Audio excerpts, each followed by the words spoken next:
2026 தேர்தலுக்கான மிக முக்கியமான எக்ஸ்கியூஸ் கருத்து கணிப்பு. இந்த கலாய்வுல என்ன மாதிரியான முறைகள் பின்பற்றப்பட்டது? டி இன்டெலிஜென்ஸ் நிறுவனம் அதோடு நானும் ஒரு சிறு அங்கமாக இருக்கிறேன். 2021 சட்டப்பேரவை தேர்தல், 2019 பாராளுமன்ற தேர்தல், 2016 தேர்தல், சட்டப்பேரவை தேர்தல்கள் மட்டுமே 5 தேர்தல் எடுத்துக்கொண்டு அதை நாங்க ரீஜன் வைஸ் ஸ்ட்ரக்சர் பண்ணுவோம். அண்ணா திராவிட முன்னேற்ற கழகம் என்பது அடிப்படையில் ஒரு வலுவான தலைமையை கொண்டு உருவான அமைப்பு, இயங்கிய அமைப்பு, வெற்றியின் உச்சங்களை கண்ட ஒரு அமைப்பு. 2021 ஏடிஎம்கே லுக்ஸ் மோர் டிசிப்ளின்ட். இந்த டிசிப்ளினை இந்த முறை காணல, எனர்ஜியையும் ஃபயரையும் காணல. இந்த 21 இந்த 24 தேர்தலை விட இந்த 26 தேர்தல் களம் எப்படி இருக்கு? திராவிட முன்னேற்ற கழக ஆட்சியின் மீது ஆட்சியை பிடிக்காத ஒரு மனநிலை, ஆன்டி இன்கம்பன்சின்னு சொல்லுவோம். இந்த ஆட்சியை மாற்றியே தீரணும் அப்படிங்கிற ஒரு மனநிலையாக உருவெடுக்கிற போதுதான் அது அந்த ஆட்சிக்கு கேடாக, வீழ்ச்சியாக முடியும். அந்த அலையாக அது மாறல. நீங்கள் விரும்பினாலும் விரும்பாவிட்டாலும் இந்த தேர்தலினுடைய ஒரு மையமாக தமிழக வெற்றி கழகத்தின் விஜய் அவர்கள் எழுந்திருக்கிறார். இது யதார்த்தம், உண்மை. The optics ங்கிறது the surging crowds and Vijay. அந்த விஜய் நாம் தமிழரை பாதிக்கிறாருன்னா விஜய் வராமல் திமுக அணி, அண்ணா திராவிட முன்னேற்ற கழக அணி, நாம் தமிழர் அணி மட்டும் என்பதாக இருந்திருந்தால் நாம் தமிழர் ஒரு 12% வாக்குகள் வரை பெற்றிருப்பதற்கான வாய்ப்பு இருந்தது. சசிகலா ராமதாஸ் ஃபேக்டர், அவங்க 2 பேர் தனிச்சு நிற்கிறது. கிருஷ்ணசாமி அவர் ஒரு பக்கம் தனிச்சு நிற்கிறது. கிருஷ்ணசாமி அவர்கள் முன்பு இருந்த அளவுக்கு அவருடைய கட்சியின் ஒன்றும் அப்படி பெரிய பலமா இல்லை. சசிகலா அவர்களை பொறுத்தவரையில் இந்த ஓபிசி கம்யூனிட்டிஸ் வலுவாக இருக்கின்ற வரை நம்மால உள்ள வர முடியாது, அதை பிராக்மெண்ட் பண்ணணும் அப்படிங்கிற அந்த ஆர்எஸ்எஸ் பாஜக வியூகம் தான் அந்த அம்மாவை காலி பண்ணாங்க. ஐயா அவர்கள் பாவம், அவரை பத்தி நான் தவறாவே சொல்ல மாட்டேன். ஆன்டி பிஜேபி அப்படி போகுது. பிஜேபியை தமிழ்நாடு ஏத்துக்கலையே. பாஜகவை இங்கு கொண்டு வர வேண்டும் அப்படிங்கிற ஒரு மனநிலைக்கு தமிழகம் வந்திருந்தால் அதற்கு சீட் அலோகேஷன் ரைட்டை எடப்பாடி கொடுக்கணும், விஜய் எப்படியாவது இழுத்து கொண்டு வரணும், எதுக்கு முயற்சி பண்ணணும். களம் இப்போ திமுக அதிமுக அணியா இருக்குதா, இல்ல மும்முனை போட்டியா, இல்ல 4 முனை போட்டி? 4 முனை போட்டி தான். அதுல மாற்று கருத்துக்கு இடம் இல்லை. இந்த முடிவுகள் எப்படி வந்திருக்கு?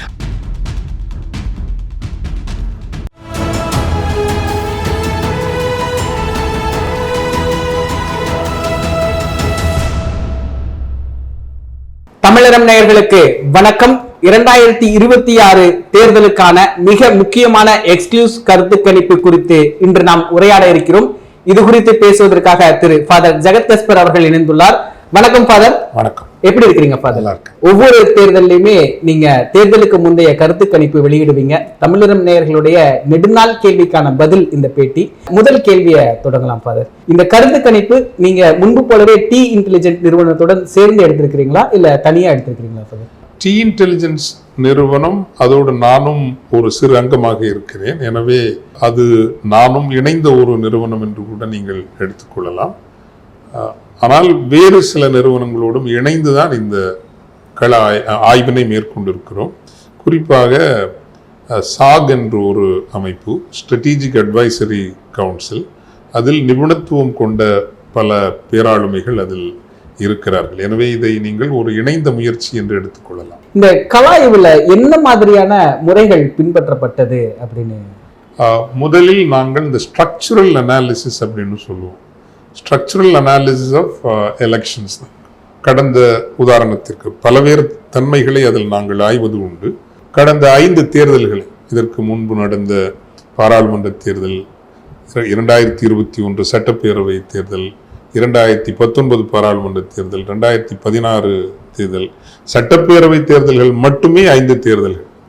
5 தேர்தல்களை எடுத்துக்கொண்டு அதை நாங்கள் ஸ்ட்ரக்சர் பண்ணுவோம், ரீஜன் வைஸ் ஸ்ட்ரக்சர் பண்ணுவோம். இப்போ south, central and south central, deep south, western region and north western region, north, Chennai, இப்படி ஒன்றா ஸ்ட்ரக்சர் பண்ணி இந்த உதாரணத்தை எல்லா தொழில் ரகசியமும் சொல்ல முடியாது.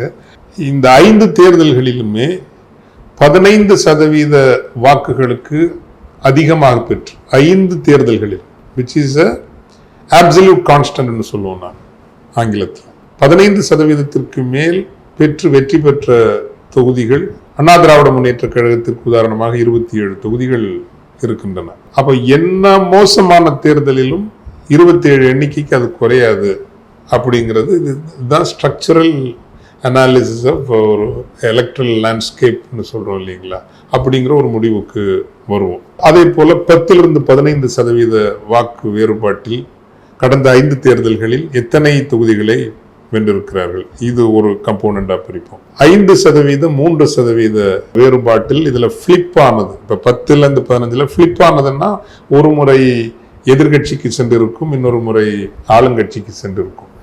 அப்படி எதிர்கட்சிக்கு சென்றிருந்தால் அல்லது வெற்றி பெற்ற கட்சிக்கு சென்றிருந்தால் அந்த தேர்தலில் நிலவிய anti incumbency R powerful factor. இப்போ ராஜீவ்காந்தி அவர்களுடைய படுகொலையாக இருக்கலாம், சசிகலா ஜெயலலிதா சுதாகரன் திருமணத்தை நடத்திய, ஸோ இந்த ஃபேக்டர்ஸ், எந்த ஃபேக்டர்ஸ் இந்த ஃபிளிப்பிங்கை கொண்டு வந்தது, அதே மாதிரி ஃபேக்டர்ஸ் இந்த ஃபிளிப்பிங்க்கு இப்போ இருக்குதா? ஸோ ஃபண்டமெண்டல் ஸ்டடிங்கிறது இது structural analysis of the electoral history of Tamil Nadu. அதுல இருந்து தான் மற்றது எல்லாமே நமக்கு. அதுக்கு அடுத்து நம்ம என்ன அப்படின்னா ஓவரால் ஹிஸ்டாரிக்கல் அனாலிசிஸ். இப்போ மாறி இருக்காங்க. அண்ணா திராவிட முன்னேற்ற கழகம் என்பது அடிப்படையில் ஒரு வலுவான தலைமையை கொண்டு உருவான அமைப்பு, இயங்கிய அமைப்பு, வெற்றியின் உச்சங்களை கண்ட ஒரு அமைப்பு. அப்ப அதனுடைய ஜெனட்டிக்ஸ்னு சொல்லுவோம், அதனுடைய மரபணுவே வேற மாதிரியான ஒரு மரபணு.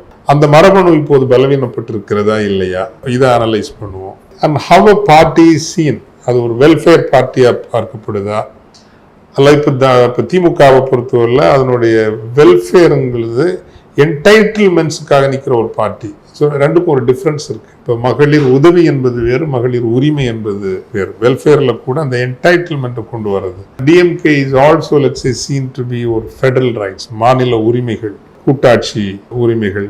இப்படி ஒவ்வொரு கட்சியை பற்றின ஒரு அடிப்படை ஒரு ஜெனட்டிக் பார்வை புரிதல் இருக்குது. அது இன்னைக்கு இன்டாக்டா இருக்குதா? அப்போ இன்னைக்கு ஒரு வலுவான தலைவர் இல்லைங்கிறப்போ எப்படி அதனுடைய பாதிப்புகளை ஒரு கட்சி சந்திக்க கூடும் அப்படிங்கிற அனாலிசிஸ். இன்னொன்று சோஷியல் கோலிஷன் அனாலிசிஸ் பண்ணுவோம். சமூக கூட்டணி தான் அடிப்படையில் அரசியல் கட்டிடத்தினுடைய அடித்தளம். ஒரு காலத்தில் அண்ணா திராவிட முன்னேற்ற கழகம் என்பது மிக வலிமையான, மிகப்பெரிய எண்ணிக்கை கொண்ட பிற்படுத்தப்பட்ட சமூகங்களின் ஒரு கூட்டணி. அது கவுண்டர் சமூகமா இருக்கலாம், முக்குலத்தோர் சமூகம், பெண்கள், மாண்புமிகு எம்ஜிஆர் அவர்களுக்கும் பெண்கள் ஆதரவு இருந்தது, அம்மையார் ஜெயலலிதா அவர்களுக்கும் பெண்கள் ஆதரவு இருந்தது, ஒரு தொகுப்பு தலித் மக்களினுடைய நீடித்த ஆதரவு இருந்தது. இதுதான் அந்த சோசியல் கோலிஷன். அந்த சோசியல் கோலிஷன் இன்னைக்கு பிராக்மெண்ட் ஆயிருக்கு. கவுண்டர் சமூகத்தவர்கள் பெருவாரியாக அந்த கட்சியை ஆதரித்தாலும் கூட முக்குலத்து சமூகத்தவர்கள் அவங்களோட இல்லைன்னு வச்சுங்களேன், பெருசா இல்லை. அதுவும் ஓபிஎஸ் அவர்கள் இந்த அணிக்கு வந்த பிறகு தேனி, ராமநாதபுரம், மதுரை பகுதிகளில் அந்த சமூகம், ஒரு திருநெல்வேலி கூட ஒரு இணைந்து இந்த ஒரு கட்சியை எப்படியாவது ஆட்சிக்கு கொண்டு வர வேண்டும் என்று அந்த சமூகம் இன்று இயங்கவில்லை. அதனால்தான் நம்ம பல முறை சொல்லியிருக்கிறோம், சசிகலாவையும் உள்ள சேர்த்துக்கணும். தினகரன் அவர்கள் வந்ததால் ஓரளவுக்கு அது மாறி இருக்கிறது. ஆனால் இன்னும் அது அந்த சமூக கூட்டணி ஒரு வலுவானதாக இல்லை. வேற இப்போ திமுகவை நீங்க எடுத்து பார்த்தீங்கன்னா மொழி வழி சிறுபான்மையினர், தெலுங்கு பேசுகிற, கன்னட மொழி பேசுகிறவர்கள் உறுதியாக அந்த கூட்டணிக்கு பின்னால் நிற்கிறார்கள். இஸ்லாமிய சமூகத்தினர் 95% அவர்களுக்கு பின்னால் நிற்கிறார்கள். கிறிஸ்தவ சமூகம் தமிழக வெற்றி கழகம் வந்த பிறகு ஒரு 20% மாறலாம். அதுவும் மீனவ சமூகம், வெள்ளாளர் கிறிஸ்தவ சமூகம் இப்படித்தான் மாறுகிறது என்று ஒரு 70% மாறல. ஸோ இந்த சோஷியல் கோலிஷன் ஸ்டடி பண்ணுவோம். இதுக்கப்புறம் ப்ராப்பர் குவாலிட்டேட்டிவ் ஸ்டடி இருக்குது. குவாலிட்டேட்டிவ் ஸ்டடிங்கிறது நீங்கள் அந்த பகுதியில் உள்ள ஊடகவியலாளர்கள், காவல்துறையில் இருக்கிறவங்க, சமூகத்தில் நடுநிலையாக இருக்கிற ஆளுமைகள், அரசியல் ஆர்வமுடைய ஆர்வலர்கள், இப்படி பல்வேறு தரப்பினரிடமும் நாம் தொடர்ந்து பேசுவது. இதில் தான் அவங்களுக்கு ஒரு குவாலிட்டேட்டிவ் இன்டியூஷனும் கிடைக்கும், சில நேரம் கவுண்டர் இன்டியூஷனும் கிடைக்கும். இந்த ஸ்டடி பண்ணுவோம். இதெல்லாம் பார்த்ததுக்கு அப்புறம் வேலிடேட் பண்றதுக்காக ஒரு ரேண்டம் சாம்பிளிங். ரேண்டம்னா ஆக்சுவலாக நீங்கள் ஸ்ட்ரக்சர்ட் ரேண்டம் சாம்பிளிங்னா ஆண்கள், பெண்கள், வயது அடிப்படையில், பகுதி அடிப்படையில், தொழில் அடிப்படையில் ஒரு ஸ்ட்ரக்சர்டு ரேண்டம்ங்கிறது அதையும் ஒரு நிறுவனம் இந்த முறை செய்தது. அந்த ரேண்டம் ஸ்ட்ரக்சர்டு ரேண்டம் பண்ண நிறுவனத்திற்கு இந்த structural analysis and qualitative study சுத்தமாக தெரியாது, அதற்கான நிபுணத்துவம் இல்லை. அந்த நிபுணத்துவத்தில் நாங்கள் கொஞ்சம் கில்லிங்கன்னே வச்சுங்களேன். அது கொஞ்சம் மிகைப்படுத்தப்பட்டதான், எங்களுக்கு கொஞ்சம் திமிரம் உண்டதில்லை. அதனால தான் 2006 இருந்து 2024 வரைக்கும் ஒரே ஒரு தேர்தலாம் நாங்கள் தப்பாக பண்ணது. அது எங்களுடைய தப்பு. 2016 தேர்தலை நாங்கள் சரியாக கணிக்கல. அது எங்களினுடைய முடமை. We were carried away by our proximity to power. அதான் ஃபேக்ட். ஸோ கொஞ்சம் விஷுவல் திங்கிங் உள்ள போனோம். ஸோ அந்த ஒரு தேர்தலை தவிர ஏனைய தேர்தல்களை ஓரளவுக்கு சரியாக கணித்திருக்கிறோம். நாளை செய்தியாளர் சந்திப்பு நடத்திருக்கிறீங்க ஃபாதர். நீங்க முன்னமே குறிப்பிட்ட மாதிரி 24, 21, 24 மக்களவை தேர்தல், இந்த 21, இந்த 24 தேர்தலை விட இந்த 26 தேர்தல் களம் இப்படி இருக்கு ஃபாதர்? இந்த களத்தினுடைய அடிப்படை வேறுபாடு என்பது முந்தைய 5 ஆண்டு கால திராவிட முன்னேற்ற கழக ஆட்சியின் மீது ஆட்சியை பிடிக்காத ஒரு மனநிலை, ஆன்டி இன்கம்பன்சின்னு சொல்லுவோம், பிடிக்காத ஒரு மனநிலைக்கான காரணங்கள் இல்லாமல் இல்லை, இருக்குது. அது குடும்ப ஆட்சியாக இருக்கலாம், அல்லது ஊழல் என்பதாக இருக்கலாம், ஓய்வூதியம், அரசு ஊழியர்களுக்கான சில சிக்கல், இதெல்லாம். ஆனால் அந்த ஆன்டி இன்கம்பன்சி என்பது ஒரு கம்பெல்லிங் appetite ஃபார் சேஞ்சுன்னு அப்படி உருமாறும். இந்த ஆட்சியை மாற்றியே தீரணும் அப்படிங்கிற ஒரு மனநிலையாக உருவெடுக்கிற போது தான் அது அந்த ஆட்சிக்கு கேடாக, வீழ்ச்சியாக முடியும். அந்த அலையாக அது மாறல. இது ஒரு முக்கியமான ஒரு தன்மை. ஸோ ஆன்டி இன்கம்பன்சி இருக்குது. அது எந்த வகையிலும் ஒரு அலையாக மாறவில்லை, மாறப்போவதும் இல்லை. ஒன்று. ரெண்டாவது, நீங்கள் விரும்பினாலும் விரும்பாவிட்டாலும் இந்த தேர்தலினுடைய ஒரு மையமாக தமிழக வெற்றி கழகத்தின் விஜய் அவர்கள் எழுந்திருக்கிறார். இது யதார்த்தம், உண்மை. அதனால் அப்ப பெரும் கூட்டமாக வருகிற அந்த சர்ஜிங் கிரவுட்ஸ், அவங்க தான் ஆப்டிக்ஸ்ன்னு சொல்லுவோம். மக்களினுடைய பார்வையில் விழுந்து மனதிற்குள் சென்று உரையாடலாகவும் பேசு பொருளாகவும் மாறுவது என்பதுதான் ஆப்டிக்ஸ். ஸோ த ஆப்டிக்ஸ்ங்கிறது the surging crowds and Vijay. Now இதனால் என்ன ஆகிறது என்றால், தனக்கு பெருவெற்றி தருவதற்காக திராவிட முன்னேற்ற கழக ஆட்சி செய்த சில ஒரு வேலை திட்டங்கள் இருக்குதுல்ல, தேர்தலுக்கு அறிவிப்பிற்கு சற்று முன்னதாக 5000 ரூபாய் பெண்களுக்கு நேரடியாக அனுப்பி வைத்தது. அது ஒரு பெரிய வாக்கு வங்கியை கொண்டு வந்திருக்க வேண்டும். காரணம், ஏற்கனவே மகளிர் உரிமை தொகை வந்து கொண்டிருந்தது, விடியல் பயணம், பெண் மாணவியர்களுக்கான உதவி திட்டங்கள். அப்போ அது என்ன ஆகுதுன்னா, அது டிம்னிஷ் ஆகுது, கொஞ்சம் மங்கலாக மாறுகிறது. இதெல்லாம் வந்து ஓவரால் கெமிஸ்ட்ரியை செட் பண்றதுல ஒரு பின்னடைவை கொடுக்கும். அதே வேளை இஃப் ஒன்லி, இப்போ எங்களுடைய கவனிப்புப்படி இஃப் ஒன்லி விஜய் அவர்களுக்கு ஒரு 2 விஷயம் இருந்திருக்குமே. ஆனால் ஒன்று, there is a difference between crowd and cadre. பெரும் கூட்டமாக கூடுவதற்கும் தொண்டர்களாக அணிதிரள்வதற்கும் வேறுபாடு. அது சாதாரண வேறுபாடு இல்லை, பாரதூரமான வேறுபாடு. ஸோ விஜயினுடைய இதுங்கிறது if only he had the organisation to convert the crowds into cadres. அது இல்லை. இப்போ 100 பேர் வராங்கன்னா 100 பேர்ல 10 பேரை காடரை மாத்திர அந்த ஒழுங்கு முறை என்பது இல்லை. But there is so much enthusiasm, so much energy. Number 1. Secondly, stability of an organization or endurance muscle of an organization, ideology, கொள்கை. அந்த கொள்கை சார்ந்து ஈர்க்கப்பட்டு உங்களோடு வருகிற ஒரு சிறு கூட்டம், அந்த கொள்கையாளர்களினுடைய ஒரு முகம். இப்போ திமுகவுக்கு இன்னைக்கு இருக்கிற மிகப்பெரிய பலம் அப்படிங்கிறது, அந்த கட்சி மீது எத்துணைதான் அதிருப்திகள் இருந்தாலும் கூட இன்னும் அது மாநில உரிமைகளுக்கான கட்சி என்று பார்க்கப்படுகிறது. அதை சொல்லுகிற திருச்சி சிவா, மாண்புமிகு ராசா, இப்படி உள்ளிட்ட ஒரு மிக பெரும் ஆளுமைகளை நீங்க இங்க பார்க்கலாம். ஸோ ஒருவேளை ஃபர்ஸ்ட் ஃபேமிலி உங்களுக்கு பிடிக்கலன்னாலும் அந்த கட்சிக்குள்ள நிறைய ஈகோ சிஸ்டம் வந்து, அது ஃபெடரல் ரைட்ஸாக இருக்கட்டும், சோஷியல் ஜஸ்டிஸாக இருக்கட்டும், ஆஸ்பிரேஷனல். இப்போ பிடிஆர் தியாகராஜனையோ அல்லது டிஆர்பி ராஜா அவர்களையோ இது போன்ற இளம் அமைச்சர்கள் எல்லாம் பார்க்குறப்போ they can give an aspirational vision to Tamil Nadu. So இந்த ஐடியாலஜிக்கல் ஃபேஸஸ் வந்து டிவிகேல 0. Literally zero. ஐடியாலஜிக்கல் ஃபேஸஸும் அந்த ரூட்டட்னஸும் இல்லாத யாரும் தமிழ்நாட்டில் வந்து ஒரு பெருசாக எழ முடியும். ஆனால் அங்கே வேரோடி வெற்றியை தக்க வைக்க முடியாது. ஸோ இந்த ரெண்டும் இருந்திருந்தா அடுத்த சிஎம் சீட்டில் வந்து விஜய் தான் உட்காந்துருப்பார். ஸோ என்னுடைய இதுபடி is becoming a decisive disruptor, not a decisive shaper. புரியுதுங்களா? ஸோ இதுதான் என்னோட முக்கியமாக இந்த தேர்தல் காலத்தில் நீங்கள் கேட்டதுனால நான் சொல்கிறேன். இன்னொன்று வந்து முக்கியமாக சொல்லணும் அப்படின்னா, in terms of managing the coalition ADMK looks more disciplined. Whereas 2021 DMK அலையன்ஸுங்கிறது ஹைலி டிசிப்ளின்டாகவும் இருந்தது, ஒரு பயங்கரமான கெமிஸ்ட்ரியோடையும் இருந்தது. இந்த டிசிப்ளினை இந்த முறை காணல, எனர்ஜியையும் ஃபயரையும் காணல. அது that is going to cost. அடுத்த இந்த 3-4 நாளில் இதை கிரவுண்ட் லெவலில் இவங்க சரி பண்ணலை அப்படின்னா அதிக இழப்பு தோழமை கட்சிகளுக்கும் கொஞ்சம் சேதாரம் முதன்மை கட்சியான திமுகவுக்கும் கட்டாயம் இருக்கும். இப்படி பல விஷயங்களை பார்த்துருக்குறோம். நாளைக்கு நம்ம செய்தியாளர் சந்திப்பில் அதெல்லாம் பேசலாம். இந்த முடிவுகள் எப்படி வந்திருக்கு? அது இப்போ நாளைக்கு ஒரு செய்தியாளர் சந்திப்புக்கு நான் அழைப்பு விடுத்திருக்கிறேன். அழைப்பு விடுத்துட்டு உங்கள்கிட்ட அதை சொல்றது ஒழுக்கமாகாது. அதனால வந்து நீங்க எத்தனை பெர்சன்டேஜ் யார் யார் வாங்குவாங்க, எத்தனை தொகுதிகள் யார் யார் ப்ராபபிளி ஜெயிப்பாங்கிற கேள்வியை நாளைக்கு நீங்க பிரஸ் கிளப்புக்கு வந்து கேட்கறதா முறையா இருக்கும்னு நான் நினைக்கிறேன்.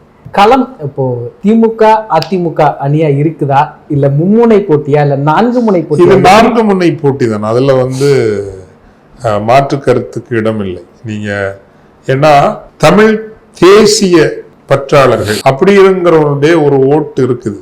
அந்த கான்ஸ்டன்ட் நாம் தமிழர் பக்கம் இருக்குது, அதை நீங்கள் மறுக்க முடியாது.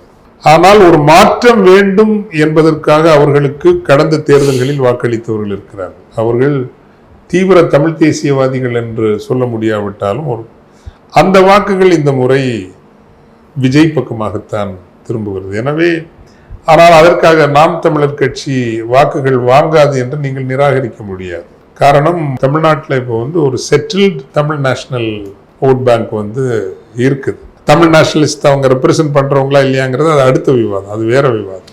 இது ஒன்று இருக்குது. நம்ம சொன்ன மாதிரி விஜய் மிக கணிசமான அளவுக்கு வாக்குகள் வாங்குவார். சில தொகுதிகளை வெல்லக்கூடும், பல தொகுதிகளில் 2ஆம் இடத்திற்கு கூட அவர் வரக்கூடும். அதனால இது 4 முனை போட்டி தான். இதுல விஜய் நீங்க நிறைய குறிப்பிட்டீங்க ஃபாதர், அந்த ஃபேக்டர் அவங்கள ஆதரிக்கவங்களுடைய மனநிலை எப்படி இருக்கு, அது என்ன மாதிரியான மனநிலையில அந்த மக்கள் இருக்கிறாங்க, அரசியல் புரிதல் இல்ல, தற்கூறிகள், இப்படி எவ்வளவோ விமர்சனங்கள் இருக்கு அந்த கூட்டம் மேல. அப்படி எடுத்துக்க முடியுமா? முதல்ல என்னை பொறுத்த வரைக்கும் வந்து இந்த தற்கூறிகள் போன்ற சொல்லாடலை நான் ஏற்பது இல்லை. அவர்கள் ஒரு காலகட்டத்தினுடைய குழந்தைகள். எந்த ஒரு இதுவரை அரசியலை பற்றி எவ்வித அக்கறையும் இல்லாமல் கடந்து போய்கொண்டிருந்த ஒரு மாணவர் சமூகம், ஒரு இளையர் சமூகம் ஏதோ ஒரு வகையில் களத்திற்கு வருகிறது. எனவே அவர்களை தற்கூறிகள் என்று அழைப்பதெல்லாம் அது சரியானது அல்ல. அப்போ இது என்ன அப்படின்னா, ஒரு திரை சார்ந்த ஒரு ஈர்ப்பு. தொடக்கத்தில் கமலஹாசன் அவர்கள் உள்ள வந்தப்போ அது கொஞ்சம் இருந்தது. அவர் இன்னும் ஒரு இளைய நடிகராக இருந்திருந்தால் அவருக்கு இன்னும் வீச்சு கொண்ட ஒரு இது இருந்திருக்கும். ரஜினிகாந்த் வந்து டிலம்மாலேயே காலம் முழுசும் ஓடிட்டார். பட் இப்போ என்ன ஆகுது அப்படின்னா, அந்த ஆன்டி எஸ்டாப்ளிஷ்மெண்ட், ஆன்டி இன்கம்பன்சி, நிறுவப்பட்டுவிட்ட அரசியல் ஆளுமைகள் கட்சிகள் மீது இளைஞர்களுக்கு அப்படி ஒன்றும் ஈர்ப்பு இல்லை. ஈர்க்கிறபடியான ஒரு இதையும் கொடுக்கலன்னு வச்சுங்களேன். ஸோ இப்போ நீங்கள் இலங்கையில் நடந்தது, வங்காளதேசத்தில் நடந்தது, நேபாளத்தில் நடந்தது எல்லாம் பார்த்தீங்கன்னா ஒரு ஆன்டி எஸ்டாப்ளிஷ்மெண்ட். இந்த ஒரு சென்டிமெண்ட்டை விஜய் கேப்சர் பண்றாரு. எம்ஜிஆருக்கு பிறகு பெண்களை ஈர்க்கிற ஒரு கேரக்டராகவும் ஒரு எமர்ஜ் ஆயிருக்கார். தோ அவருடைய குடும்ப சிக்கல்கள், நடுத்தர வர்க்க அல்லது ஒரு கன்சர்வேட்டிவ் விமன் அவங்களை கொஞ்சம் அந்நியப்படுத்தினாலும் கூட பொதுவில் ஒரு ஒரு ஒரு விமன் பிளாக் நோக்கு ஒரு அட்ராக்டிவா அவர் இருக்கிறார். 3வது இதுல நான் குறை சொல்வது திராவிட இயக்கங்களைத்தான். நீங்க என்ன பண்ணீங்க, 1980 தொடங்கி கல்விக்கூடங்கள் எல்லாம் நீங்க தனியார் மயப்படுத்தினீங்க. தாய்மொழி தமிழை பயிற்றுவிப்பு மொழியிலிருந்து அந்நியப்படுத்தினீங்க. என்னைக்கு நீங்கள் தாய்மொழியை நீங்கள் பயிற்றுவிப்பு மொழியிலிருந்து அந்நியப்படுத்துகிறீர்களோ, ஒரு 2000 ஆண்டுகால அறிவு திரட்டுகள், பண்பாட்டு மாணிக்க மரகத பெட்டகங்கள், இந்த நிலப்பரப்பினுடைய நெறிகள், வாழ்வு முறைகள், இவை எல்லாவற்றிலிருந்தும் நீங்கள் அந்த இளம் வரக்கூடிய அணி அணியாக வரக்கூடிய அந்த சங்கிலி இழைகளை அந்நியப்படுத்துகிறீர்கள், விலக்கி விட்டீர்கள். ஆங்கிலம் இருக்கின்ற அல்வா கடைகளுக்கு நீங்கள் இங்கு வாயில் திறந்து விட்டீர்கள். அதே மாதிரி நீங்கள் சென்ட்ரல் கவர்மெண்ட்டை கல்விக்குள்ள விட்டீங்க. அதுக்கு எதிராக மிகப்பெரிய போர் நடந்திருக்க வேண்டும். சிபிஎஸ்சி இங்கே வர வேண்டிய அவசியமே இல்லை. அது முதல் 2 ஆண்டுகளிலேயே பெர்மிஷன் கொடுக்கவே முடியாதுன்னு இருந்தால் வந்திருக்காது.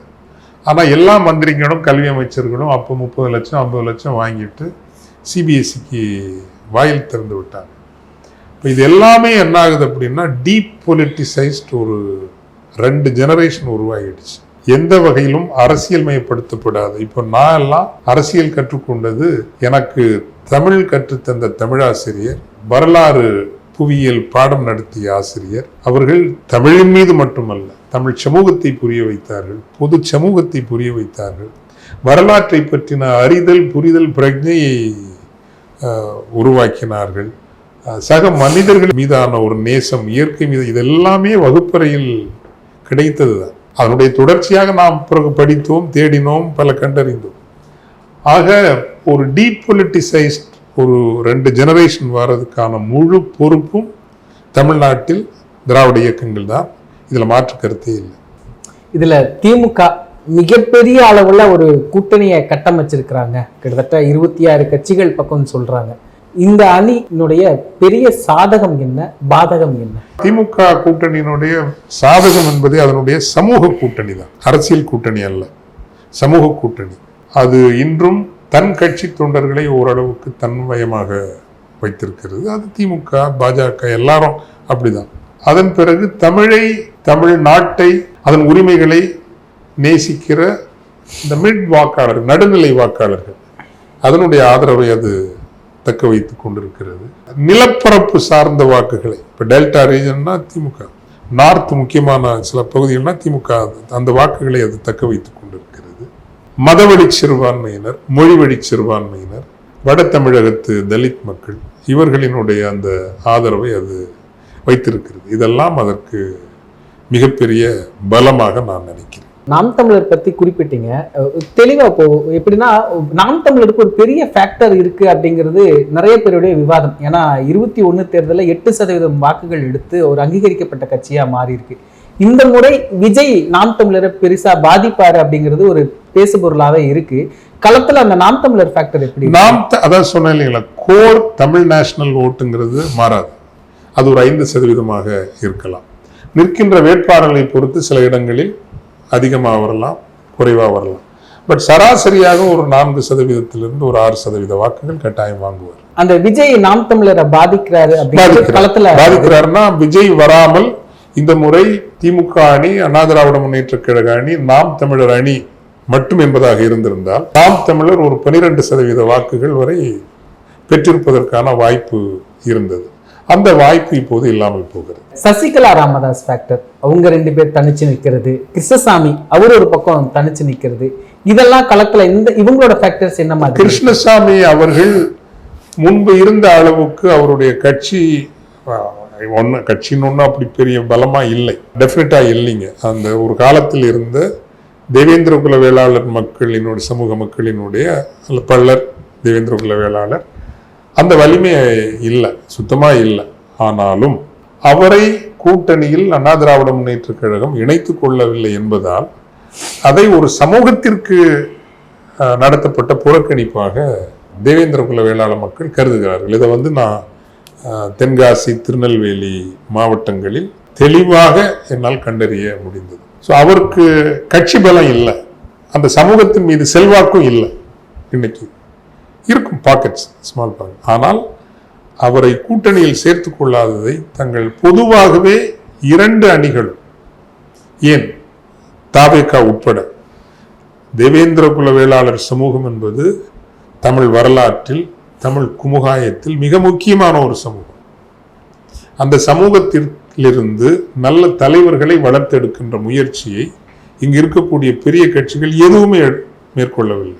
எனவே புறக்கணிக்கப்பட்ட ஒரு சமூகமாகத்தான் அவர்கள் உணர்கிறார்கள். இப்ப திருவெரும்பூர்ல சிறப்பான ஒரு ஸ்டடி செய்தோம். அப்போ அங்க இருக்கக்கூடிய அனைத்து வேட்பாளர்களும் திமுக கூட்டணி, அதிமுக கூட்டணி, தாவேகா, நாம் தமிழர் 4 பேருமே கள்ளர் மறவர் சமூகத்தை சார்ந்தவர்களாக இருக்கிறார்கள். 80,000 ஓட்டு அளவுக்கு 70,000 ஓட்டு அளவுக்கு தலித் சமூக வாக்குகள் இருக்குது. அதுலேயும் 90% தேவேந்திர குல வேளாளர். ஒருவர் தானும் தங்கள் வேட்பாளராக இல்லையே என்கின்ற மனக்குறை அவர்களுக்கு இருக்கிறது. அப்போ இதை ஜாதியை சொல்வதற்காக அல்ல, சமூக பிரதிநிதித்துவம் என்பதும் ஒரு முக்கியமானது என்பதற்காக நான் இதை சொல்றேன். சசிகலா அவர்களை பொறுத்தவரையில் ஒரு காலத்தில் அண்ணா திராவிட முன்னேற்ற கழகத்தினுடைய ஒரு இரும்பு பெண்ணாக இருந்தவர். அவருடைய அரசியல் அணுகுமுறை இவற்றோடு உடன்பாடு இருக்கிறதோ இல்லையோ, ஒரு மிகப்பெரிய ஓபிசி சமூகம், முக்குலத்தோர் சமூகத்தினுடைய அதிகார ஒரு மையமாக இருந்தவர். அதனால் அந்த சமூகம் சோஷியல் கேபிட்டல் நிறைய வந்தது. எந்த சமூகத்துக்குனாலும் சோஷியல் கேபிட்டல் வரணும். தொழில், வணிகம், நில உடைமை இதெல்லாம் வந்தாதான் அந்த சமூகம் வலிமை பெறும். ஸோ முக்குலத்து சமூகம் வலிமை பெறுவதற்கு, அரசியல் வலிமை பெறுவதற்கு அதனுடைய சமூக வலிமை அடிப்படையாக இருந்தது. அதை தந்தது பெருவாரியாக அண்ணா திராவிட முன்னேற்ற கழகம். சசிகலா நடராஜன் அதில் ரொம்ப முக்கியமாக இருந்தாங்க. இந்த ஓபிசி கம்யூனிட்டிஸ் வலுவாக இருக்கின்ற வரை நம்மால உள்ள வர முடியாது, அதை பிராக்மெண்ட் பண்ணணும் அப்படிங்கிற அந்த ஆர்எஸ்எஸ் பாஜக வியூகம் தான் அந்த அம்மாவை காலி பண்ணாங்க. உண்மையில் முக்குலத்து சமூகத்தை பலவீனப்படுத்தியதும், இன்னைக்கு அரசியல் ரீதியாக ஒரு ஓர்மை பெற முடியாமல் செய்ததும் ஆர்எஸ்எஸ் பாஜகவினுடைய சதி. தமிழகத்தை பிராக்மெண்ட் பண்ணாதான், குறிப்பாக வலுவான ஓபிசிஸ ஒன்னே எல்லாரும் தங்கள்கிட்ட இருக்கணும், இல்லைன்னா அதை பிராக்மெண்ட் பண்ணணும். ஒன்னா கொண்டு வர முடியாதுன்னு தெரியும். ஏன்னா தஞ்சாவூர் டெல்டாங்கிறது இன்னும் பல காலத்திற்கு திமுக பக்கம்தான் அது இருக்கும். அதனால அவங்கள வலுவிழக்க செய்தாங்க.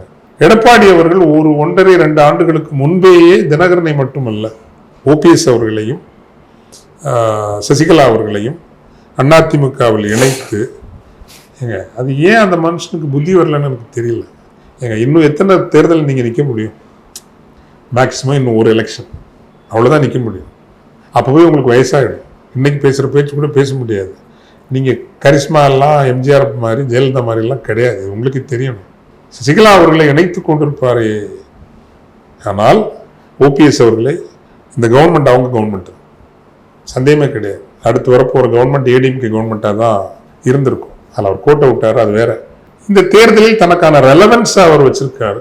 ஒருவேளை அடுத்த சுற்றில் எல்லாம் ஒன்று பேசி அதிமுக ஒன்றாகி வருவதற்கு ஒரு ரெலவன்ஸ் வேணும்ல. வீட்டிலேயே நீங்கள் சும்மா இருந்தீங்கன்னா அது ஒரு இரலவெண்ட் ஆகி நீங்கள் இல்லாமல் காணாமல் போயிடுவீங்க. ஸோ தன்னுடைய ரெலவன்ஸ்க்காக அவங்க போராடுறாங்க அப்படிங்கிறது என்னை பொறுத்த வரைக்கும் அக்செப்டபிள் தான், அக்செப்டபிள். ஐயா அவர்கள் பாவம், அவரை பற்றி நான் தவறாகவே சொல்ல மாட்டேன்ப்பா. ஏன்னா அவர் அணி மாறினார், அது இது அப்படின்னு எல்லாம் சொல்லுவாங்க. ஆனால் உண்மையிலேயே அவர் இங்கே அரசியலுக்குள்ள வந்தப்போ ஒரு மாற்றத்தை கொண்டு வரணும்னு தான் அவர் வந்தார். ஒரு பாமகவோட அறிக்கையில் கூட தமிழர் விரோத அறிக்கை தன்மையோ எதுவும் இருக்காது. தமிழ் சமூகம் அப்படின்னு வாழ்ந்தவர். என்ன அவர் இன்னும் ஒரு அபரிமிதமான ஒரு முதிர்ச்சியை காண்பித்து வட தமிழகத்தில் வன்னியர் சமூகத்திற்கும் தலித் சமூகத்திற்கும் இடையே பல நெருக்குவாரங்கள் இருந்தாலும் அந்த ஒற்றுமையை பேணி இருப்பாரே, ஆனால் தமிழகத்தின் தன்னிகரற்ற தலைவராக அவர் உயர்ந்திருப்பார். அதில் எப்பவுமே எக்ஸ்பீரியன்ஸ்னு சொல்லுவோம். களத்தில் இருந்து வரக்கூடிய நெருக்கடிகளுக்கு ஏற்றபடி நாமும் இசைந்து சென்று விடுவோம். உண்மையான தலைவர்கள் அப்படி இருக்கக்கூடாது. என்ன ப்ரெஷர் வந்தாலும் அந்த களத்திற்கு கற்றுக் கொடுத்து அவங்கள திருத்தி புடமிட்டு எடுத்து சொல்லி, எப்பா அடிநிலையில பாருங்க, ஒரு ஏழை வன்னியனுக்கும் ஒரு ஏழை பறையர் சகோதரிக்கும் என்ன வேறுபாடு இருக்குது? 2 பேருக்கும் ஒரு சங்கடம் தான், ஒரு வாழ்க்கை நிலை தான். இதெல்லாம் எடுத்து சொல்லி சொல்லி கற்பித்து ஒரு புதிய ஒரு உறவு நிலையை உருவாக்கி இருந்தால் தமிழினம் கண்ட ஒரு மாபெரும் தலைவராக அவர் உயர்ந்திருப்பார். இன்று அப்படி இல்லை என்றாலும் அவர் தமிழ் இனத்திற்கு வந்த ஒரு மிகப்பெரிய தலைவர் தான். என்ன முதுமையின் இந்த நாளில் அவருக்கு இவ்வளவு மன வலி வந்திருக்க வேண்டாம். அது அவர் விலகி நின்றிருக்க வேண்டுமா, இல்லை அவர் மோசமாக நடத்தப்பட்டாரா அப்படிங்கிறத பற்றி நான் தீர்ப்பு சொல்ல விரும்பலை. ஆனால் அவர் மீது எனக்கு வணக்கமும் மரியாதையும் உண்டு. இதுல களத்துல ஒரு முக்கியமான கேள்வி ஃபாதர், இல்ல ஸ்டாலின் வேணும் வேண்டாம் அப்படி களம் இருக்கா? களம் இல்ல ஆன்டி பிஜேபி அப்படி போகுதா? ஆன்டி பிஜேபின்னு சொல்ல முடியும். ஏன்னா பிஜேபியை தமிழ்நாடு ஏத்துக்கலையே. அமைப்பு ரீதியாக பாஜக வளர்ந்திருக்கிறது.